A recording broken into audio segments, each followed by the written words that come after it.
Did you know your business can honor God while transforming lives around the world? Welcome to the iBAM Biblical Entrepreneurship Show, the weekly podcast that inspires and equips Christian entrepreneurs to build sustainable businesses that glorify God and uplift impoverished communities. At iBAM, our mission is built on the three fish metaphor. Give a fish. We provide startup loans to launch businesses. Teach to fish. We offer entrepreneur training for lasting growth, equipped for discipleship. We empower discipleship to multiply impact. Join iBAM's founder, Steve Adams, as he shares powerful solo episodes and expert interviews filled with mentorship insights and real-life stories of how biblical entrepreneurship is advancing the Great Commission. Subscribe now and get ready to be inspired, equipped, and empowered to make an eternal impact. Hi, Steve Adams here, founder of International Businesses Mission, and we have Selvin Hicks with us here with the iBAM Kingdom Impact Summit. This is going to be a blast. I can't wait for all of you to hear from this amazing guy. He is an author, a redemption speaker, a transformational storyteller dedicated to inspiring others through his journey of faith and personal growth. As the founder of Selvin Presents, he shares his powerful story of overcoming adversity and finding purpose, guiding audiences to embrace their true identity and live authentically. Through his book, Sinner's Redemption, Selvin takes readers on a deeply personal journey of resilience, of faith, and of transformation, encouraging them to break free from the limitations and to walk boldly into their calling. His message connects with people from all walks of life, offering hope, healing, and practical steps toward lasting change. Selvin also leads workshops, speaks at events, creates experiences designed to help individuals rediscover their worth and align with their purpose. With an authentic voice and a passion for impact, he is committed to empowering others to live a life of faith, freedom, and fulfillment. Selvin, welcome to the event, man. We're excited to hear from this guy. Hey, thank you, man. I'm excited to be here, Steve. Yes, sir. From Atlanta, Georgia, right? Oh, you're moving to Tampa, though. Yeah, I'm in Tampa right now. Yes, sir. Okay. Good deal. All right. Do you have family down there? What took you to Tampa? God. Well, all right. You're starting right out with spiritual. I love it. I have no family down here. One day after prayer, God just put it in my heart, go to Tampa. Wow. And I just kind of dropped everything just to kind of come out here and see what God has for me. Yep. They say that if he goes before you, only thing you got to do when you get here is look for him. So that's all I've been doing. Oh, I love that line. Say that again. If he goes before you, all you got to do is look for him. Exactly. Yeah. Nail on the head. Wow, that's really cool. Thank you for sharing that. Wow, that was like right off the bat, a good one. Yeah. Hey, man. So tell me a little bit about what your adversity was and what that was. I mean, it could be many things, but maybe you can just tell the story, your origin story of how you got into the work you're doing now and what God took you through. Okay. God took me through quite a lot, man. I know I look kind of young, but I'm almost 40. What? How old are you? I'm almost 40. I'm 36. I'll be 37 in a couple months. Well, I'm 61 and you look really young, and you are. Hey, man. Early on, I just went through a lot of adversity, especially in my late teens and through my 20s. I've been arrested 19 times. Yep. I got 12 felonies, 5 misdemeanors. And I led most of my life in my 20s in the secular world. I used to host concerts, showcases, independent artists to commercial artists. I did tour routing. I worked in the secular space for a long period of time. And just in 4 days, in a series of 4 days, God repositioned my heart to face him. Opened me up to being able to receive what he has for me truly. And I feel like a lot of what I went through was actually just preparation for what I'm walking into now. So, you know, they say whatever the enemy means for evil, God means for good. Yep. I feel like I'm living testimony to that. But, you know, it just, so you may be a felon, but all of us from a sinner standpoint are felons. You know what I mean? And so, here we go. Yeah. And it's only the power of the gospel that can break that. Exactly. Exactly. Keep going. I'm listening. So through the help of godly counsel, you know, wise counsel, a lot of people who are a little older than me, some or a lot older than me, they started ministering to me when I wanted to make my transition out of nightlife. And I ended up going to business development. I launched a business development brand called Manifest the Market, and I did that for 2 years. And it's very interesting because what you speak about this entire conference being about business as ministry, I feel like that was when I started understanding that I could teach people things. And what I would lean into was acquisitions, lead gen, and pretty much targeted ads. I dabbled in that space, and I was teaching small business to medium-sized enterprises those skill sets to help them in their businesses. And I had a lot of success with that, but I feel like God didn't want me in that space. And so I went from there to just working one-on-one with a lot of clients, which then became my partners. And then I dove headfirst into ministry after isolation for about 6 months. Okay. Wow. What were you trying to do in that 6 month period? What were you trying to hear from God on? I was really trying to figure out what he wanted me to do in my life, man. I had to shut everything down. I left all my businesses on the table. I walked away burned from all the bridges. I didn't burn no bridge. I didn't burn I don't mean relationally or anything, but I mean you just like you basically set everything aside and said, God, what do you want me to do? Exactly. Right. Yep. Exactly. Yep. Primarily the Simon Peter story, when he was watching Jesus teach on the shore and he told him to go back out and cast his nets down. The end of that story, when Jesus told Peter to follow me and I'll make you a fisher of men. For me being a promoter, a event organizer, it really spoke to me in an internal sense. It really punched me in the chest. And so when I shut everything down, it was like, I know you want me to gather, I know you want me to lead, but I don't know in what space. And so I was really just looking for him to guide me in that way. And then after prayer, he said, Tampa, Tampa, Tampa. Okay, so that's why you're there. Yeah. Yes, sir. So what's the space that you believe God has led you into besides the location, but what's the space or the market that you really want to address? I have launched, since I've been here, several campaigns through a nonprofit organization, and we basically developed a homeless ministry where we go out and we help the homeless. I felt really in tune with Jesus' actual pilgrimage. I don't know how people feel about ChatGPT on this, but I use ChatGPT to actually give me a map of Jesus and his disciples and how much they walked. That's and beautiful. Then Paul as well, just to see like where they traveled from. And it just gave me a sense of how much and how dedicated they were to their cause. And from that, I was able to take that heart and hopefully, at least I think I am, take that heart and put it in my mission so that I really want to help the less fortunate, the lepers, the drunkards, the tax collectors, so to speak. And that's literally what I've been doing, man. I kept my business as a for-profit and I just work with nonprofits. I still do my events, but I just donate a large portion of proceeds towards the causes. That is amazing because that is such a complex issue for society. Homelessness. It's like there's a million reasons why people end up there. We can't be judging people. We got to love them up out of it, and only the gospel is going to be the answer. It's not going to be some government program. They try to throw money on it. It doesn't help. I mean, money helps, obviously, but that's amazing. And I've had other people on here, that where they have businesses, and it's like me. I have 3 businesses, but I'm going all over the world doing these microcredit loans, trying to help people start, mainly Muslim background believers. How this whole ministry started was, I was pulled into places like Uzbekistan and the Soviet Republic of Georgia and Azerbaijan, where these missionaries said, I've got these new believers who are Muslim and they lost their jobs because their communities persecute them once they become Christian.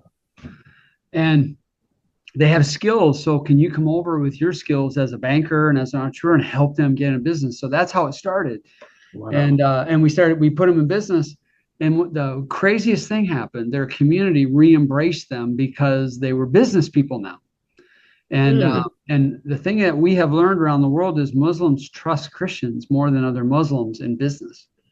Wow, that's something. I know, exactly. And we have a guy in Uzbekistan. I can't say his name because for security reasons, but his number one referral source was an imam, local imam. At the mosque.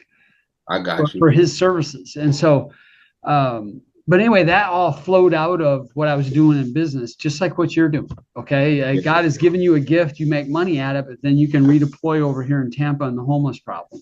Exactly. Amazing. Yeah. Exactly. So I question I ask everybody, Selvin, and nobody's prepared for it. There's no right or wrong answer. How does being out there in the market disciple you? How does it disciple me? Yeah, like how does business teach you to have a closer walk with the Lord? Oh, because business, just like the secular space, was very ruthless for me. Yeah. And I'm sure you can imagine it being in the music industry. It has it's kind of crazy, man. I'm speaking lightly because of your platform, but it's Oh yeah. ridiculous. Thank you. um, so it discipled me in a way to where I knew I wanted more, and it created a void Yeah. that I didn't know how to fill, which led me into having to face the ultimate healer, the ultimate provider, which is God. And Yep. so I think business actually discipled me from its harsh nature by looking for love, looking for that Wow. unconditional love. Wow. That's fabulous. So how do you do it now? So you're a follower of Jesus. You're out there in the business world making it happen. You're working with people on the streets in Tampa. Um, how does your faith, inform you? How does your faith help you in business, help you in ministry? Mm. So, like I told you, I was in isolation for months before I made this move. Yep. And I was fairly successful, but mostly as an entrepreneur, I've created a job for myself. I didn't create an enterprise just yet, Yep. right? Yep. So I You're didn't have young. It like takes time. thousands stacked Yep. up. I was just chilling. And in that 6 months, my reserve was kind of occupied. And so I moved out here with $199 to my Wow. name. Okay. And so Wow. when I tell you that when I made that move, it was knowingly to suffer, like Yes. knowing that I was coming Bold into leap of faith. Yep. exactly, Yep. and it built my faith so strong because it broke my pride. It Wow. broke my pride in a way to where I had to rely on others. I had to rely on God and trust that He would send the people necessary to me to Yep. actually help me through this process, right? Wow. And it built my faith in such a way to where it's not faith anymore because I've seen it in action. Yeah. It's actually my belief system You've now. lived it. Yeah. You have a lived Exactly. experience of the faithfulness of God. Yeah. Exactly. Wow. Exactly. Yeah. I had the similar experience when I was 32. It was 30 years ago, basically. Yeah. I was making six figures as a banker. We had Okay. a brand new big house. We had a 6 month old and a 2.5 year old kid. Okay. My wife's hometown. I had moved from Detroit to this other part of Michigan, which was her hometown. So everything was perfect. Okay. And God broke in and said, I want you to quit all this. I have a ministry to entrepreneurs. And I didn't know what it was, but I knew I needed to be one. Mm. And so I found a pet business that I could get into. And I remember selling the house, quitting my job with no safety net. And we put all of our chips on the line for this store that we bought. And that was like that Abraham journey where he called him out of the home of where he was into this new place because God wanted Yeah. to Yeah. use him to bless the nation of Israel. So it was like my wilderness period. And same thing, I had an MBA, thought I was really smart, one of the top bankers in this big company. And he just broke me down. I remember, and I at one point, only 2 years after having that big job, lots of money in the bank, I couldn't even buy my kids McDonald's. I went to the ATM and there was no money in the account. I had nothing. I Mm. literally had nothing. I mean, I had a house and I wasn't homeless or anything, but I had no cash. And Yeah. that humbled me so deeply. But it was like I needed to go through that to have the heart for the people and what God had called me to. Same for That's you. it. Yes, sir. He was helping you identify with the people you're going to minister to. Exactly. Exactly. I Yeah. would like to point out, Steve, I've been down here for 3 weeks, so I'm not as far removed No, from. you're still at the 199, I'm aren't still you? living it. I'm in the. Ah, I'm still in the midst, man. But God he's been sending good people. I'm in an Airbnb right now. I have yep. another Airbnb, and I just keep going Keep back and forth. Storage just keep units. I got a hustling. couple of Yep. bikes now. I'm literally starting from ground zero. Wow. Yeah, All right, exactly. so we're gonna do something here. We're Exactly. gonna help you out. All We right. want, Huh? okay. Hang on. Oh, I said we want, I'm sorry. Go ahead. I'm coughing here. I said that we've launched two Feed the Homeless campaigns since we've been out here, and we're Wow. getting ready to do one for Thanksgiving. And like you just said, it just touches your heart when you've lived through those what they've lived through, and it's like, okay, now I have to help them because I know how to help them. Yep. Clothes drives, food drives. Some of them have kids. We need to make sure that they have not just when people do Right. clothes drives. Sometimes it's just adult clothes, and not even Yep. understanding that there are children that are being homeless too. The only time that they eat is when they go to school. It's so much more to it than I think the average person would even think about. Right. So, My wife was a volunteer at a crisis pregnancy center in this inner city area where we lived in Michigan for 8 years. And she mhm. said what happens to people, that the average people out there that aren't familiar with the plight of someone in this place of their lives, they don't understand. They have one bad thing happen and it gets them in this cycle where they Yeah. literally cannot climb out of this trap.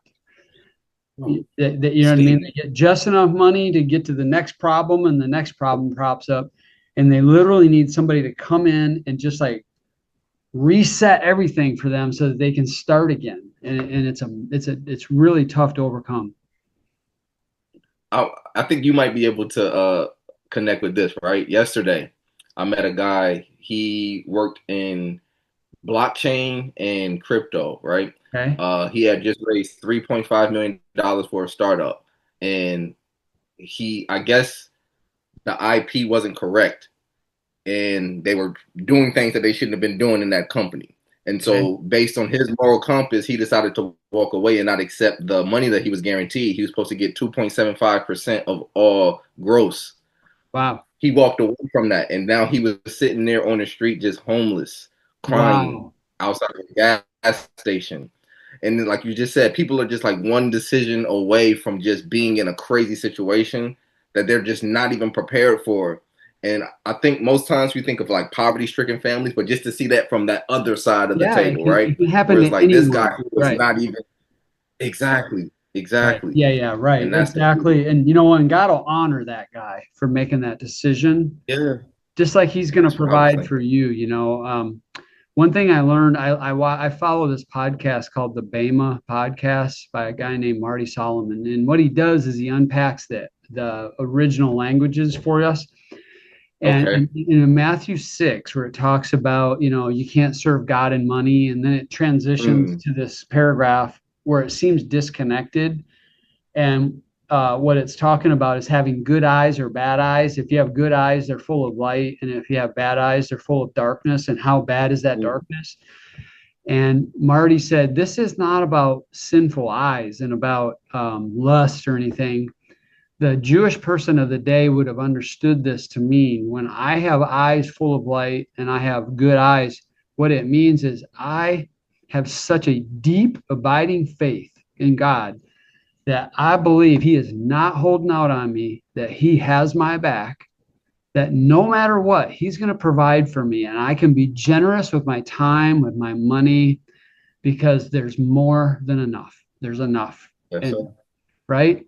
And what happens, Selvin, when we get in these moments like you're in and what I was in 30 years ago, and then I had two other periods in my life where I was like that, is that God teaches us to have good eyes and to trust. Mm, And if you wouldn't have had good I eyes, like. you wouldn't have got in that car and gone down to Tampa from Atlanta. You would have played it safe. You'd have played it small. You would have just made money and taken care of Selvin. Now you're taking Mm, care of other people and you're trusting them. And I just want to tell you, you're going to be okay. God's going to provide. I believe it. I believe it. Yeah. Thank you for that. Thank you. Oh, More oh, confirmation. it's such an honor for me to see someone doing something that I've lived that journey. And I just want to bless you. And as an old man looking back, I've just never seen God not be faithful. He's always faithful. Yes, sir. Yes, sir. Yes, Right? sir. Yeah. Yes. Thank you. Yeah. So let me ask you a couple questions. I want to try to help you get a client here, okay? Or two. Oh, okay. So I hope there are 5,000 plus people watching this. And I think that somebody should seriously consider talking to you. and you've got this thing. You've got three kind of pillars of what you call the shift, and that is this. Discover your true north star, remove the mask, align your purpose with action. Can you talk about those three real briefly, and how you, and maybe then how you help people work with that? Okay, so when it comes to the true north star, it's basically the fundamental principle of what you were designed to become Yep. here on this earth in this plane, right? So everybody has been given an assignment. Some people find it sooner, some people find it later. But in order to find it, you have to first remove the mask. You have to take off this facade because God can't honor who you pretend to be. He can only honor who you actually are. Yep. Right. So once you remove that mask, you're able to get to the core of why you put up those masks in the beginning, which is also a healing process. Right. Yeah. Can So I ask as you you a real get to question that, real quick? Do you think that God helps us sure. remove the mask with trials and adversity? Because, for me, are you I there, think buddy? he gives, Yeah, go ahead. I'm here. Yeah, I'm just saying, I think God No, I engineered. actually do think that, Go ahead. I'm sorry, go ahead, man. Yeah, we have a little bit of a kitschy in the connection. Um, It's my okay. point is God has used trials in my life to get me to take the mask off. Absolutely. Absolutely. So God to give you opportunity to walk into who you were designed to be. And the way that I take it, you can tell me how you feel about it. The way that I receive it is either you're going to take it the easy way or the hard way. Like he's going to give you an opportunity to where you can do it in a way that's mannerable, respectful, and honors God, But if you want to dishonor God, then he's sending you through the fire. Either way, you got to go through the process. So you choose which way you're going to walk in that fork. But either way, you got something that you've been put on this earth to do. And until Yeah, you go into the dust, you got to do it. right. So I do feel like he gives us multiple opportunities for us to take that mask off and to walk in authenticity. But a lot of people reject it. And so they Yep. end up walking into this turbulent season, right? Another thing in that season you have to start to understand is everything that's good is not God, and Right. everything that's bad is not the devil. Right. Sometimes he'll send you through something bad so that you can get to the good. But people see the bad and automatically want to rebuke it, like, "Oh, that's the enemy. That's the no." Okay, you got to work your way through that process, Right. and that's also a part of removing the mask. Yep. After you remove the mask, you can then start to see clearly. Like you said, eyes full of light. I like the symmetry here. Yep. You can Yeah. start to see Yeah. That's clearly, good. That's good. and you can identify your true north star.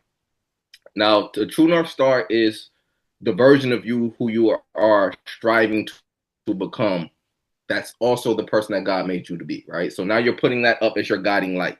Yep. It's easier for you to make decisions on what you want in this world when you have a guiding light, right? If you Yep. say that you wanted to own a house in the next 5 years, and something just as simple as your homegirl's having a birthday party, and you got to buy a gift. She's having a birthday dinner, so now you got to buy dinner and drinks, and you got to get a new outfit, and all those things are just happening out of nowhere, right? These are happenstances, but Right. that's not in alignment with your appropriately saving for your house in 5 years. Right. So now you can start making decisions in that space and time. Like maybe I don't eat. Maybe I eat before I get there and I just drink. I don't need a new outfit and I can just Yeah. get this Right. this gift. Yeah. It's all out of You know what I'm vision. saying? Yep. Exactly, exactly. But you have to know where you're going in order to make those decisions. If you're just living by the lamb and just doing things spontaneously, it's very difficult. So basically, that's what I help people like understand about themselves, where they're actually trying to go, and then give them tools to get them there strategically and with God. Like, because you can't keep anything that you didn't get with God. So you Right. have to make sure that he's at the centerfold of everything. That's great. Yes, sir. I think, don't you think that it's hard for people to do this on their own? Like that's the value of coaching is having that objective person on the outside helping them pull this out. There is always a Moses to a Joshua. Hmm. There's always a Samuel to a David. There is no matter where you want to go to it, it's like God is going to send you the people to help you go into that next space. So everybody thinks they're Moses. That's the problem. you know, You have to understand that you need counsel. You have to understand that you need that guidance, because there are theologists that can go that through that word front and back way deeper than I can, right? But then there's that learned experience, there's that actual practice experience, that book knowledge versus that street knowledge, if you will. Yeah. Old guys and young guys. Yeah. So it's always cool to have people that's gone before you and who's actually done what you're trying to accomplish, those mentors. Sure. That's amazing. So, Selvin, how does somebody, this is what I want. I hope that we get that at least 3 to 5 people reach out to you and help you get through this period of your life, because God's obviously got his hand on you. And how do they get a hold of you, Selvin? How do they find you? Well, you can email selvinpresents@gmail.com. You can go to my website, selvinpresents.com. Yep. Or social media always works. It's at Selvin Hicks on every platform. So Selvin Hicks, Selvin Hicks. Yep. Okay. Yes. There you go. Because our team's really good at making sure that gets in all the notes and everything. So they'll make sure that's there. Okay. Any last words of encouragement to a new entrepreneur who's a believer? Like, what would you say to him, Selvin? And I know I didn't prepare you for that, so yeah, go ahead. I say pray your way through it. Anything that you start, keep God at the head of it. Make sure that you pray before you start your plans. When you're launching your business plan, when you're in your hard seasons, that way you kept God all the way through, and you didn't use him as a defense, but an offensive. Prayer is not a defensive, but an offensive weapon. And so you need it at every step. So start in the beginning and don't wait till you're in trouble to call and ask for God. Yeah. That'd be my the last guy advice. I talked to said, the last guy I interviewed said, we think too small. And he goes, you got to think big enough so that you have to go to God. It has to be beyond your reach, where it's only the power of God. And I just love that, so Selvin, I thank you, man. I really respect you. I love the ministry that you have. And you've enriched the iBAM Kingdom Summit with your testimony. Thank you. Thank you, Steve. And I want to thank you for having this platform in the beginning, man. This is awesome. I love what you're doing. Thank you. Thank you for listening to the International Business as Mission podcast, a space where we explore how to build businesses rooted in biblical principles that create global impact. But we're not just here to talk. We're taking action to spread entrepreneurship to poverty-stricken communities around the world. Our mission is to be the catalyst that empowers people to build sustainable livelihoods and break the cycle of poverty. We follow the 3 fish principle. 1, give a fish, providing startup loans to empower entrepreneurs. 2, teach to fish, offering entrepreneurial training for sustainable business practices. And 3, equip for disciple making, building a community that supports spiritual growth alongside business success. This is life-changing work, but we can't do it alone. We need passionate impact partners like you to join us on this mission by becoming a donor. Your generous gift will directly fund the establishment of new businesses that provide dignified work and hope. Just imagine your donation could help a single mother in rural Africa start a small farming venture that allows her to feed her children and send them to school, or a young man in Southeast Asia to launch a small business. Breaking the chains of generational poverty. This is the power of entrepreneurship as a force for good. Will you join us in unleashing it? Go to ibam.org now to start impacting lives through the transformative power of business as mission. Together we can create a world of flourishing.